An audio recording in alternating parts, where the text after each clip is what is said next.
నేను మొన్న ఫ్లిప్కార్ట్లో ఒక ప్రోడక్ట్ ఆర్డర్ పెట్టాను. అది వచ్చింది, డ్యామేజ్ అయింది. మళ్ళీ రిటర్న్ చేశాను. ఈసారి మంచిది ఇచ్చారు అని చెప్పేసి ఒక అన్బాక్సింగ్ వీడియో పెట్టాను కదా. సో అది చూసి ఒక సిస్టర్ అయితే నాకు మెసేజ్ చేసింది, ఏంటా ప్రోడక్ట్ అని చెప్పేసి ఈఎన్టీఏ. అయితే నాకేం అర్థమైంది, ఎంత ఈఎన్టీఏ అంటే ఎంత ప్రోడక్ట్ అని చెప్పి నాకు అర్థమయ్యి నేను దాని కాస్ట్ పెట్టాను అనమాట తనకి. ఓ నీకు అలా అర్థమైందా, నేను అన్నది ఎంత ప్రోడక్ట్ కాదు ఏంటా ప్రోడక్ట్ అని చెప్పేసి అని అడిగిందనమాట.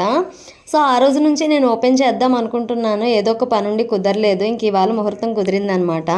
ఇదైతే స్టోరేజ్ బాక్స్ అనమాట. దీనికైతే 6 కంటైనర్స్ ఉన్నాయి. బాగా అసలు ఎన్ని సామాన్లు అయినా స్టోర్ చేసుకోవచ్చు. చాలా స్పేసియస్గా బాగుంది. నాకైతే చాలా యూస్ఫుల్ అనిపించింది.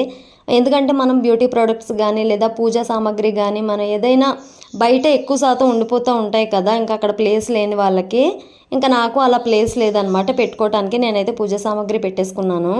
ఇదైతే ఇలా చూడండి, లేడర్ లాగా రెడీ చేసుకోవటమే. స్టాండ్ టైప్వి కొన్ని ప్రోడక్ట్స్ ఇచ్చారు కదా, మనకి డెమో అవసరం లేదు, ఈజీగానే అవి సెట్ చేసేసుకోవచ్చు. ఇదంతా చేసిన తర్వాత లేడర్లా రెడీ అయింది. ఇంకా కంటైనర్స్ అన్నీ అందులోకి పెట్టేసుకోవటమే. నేనైతే కొంచెం పూజా సామాగ్రి పెట్టాను అనమాట మీకు చూపించడానికి.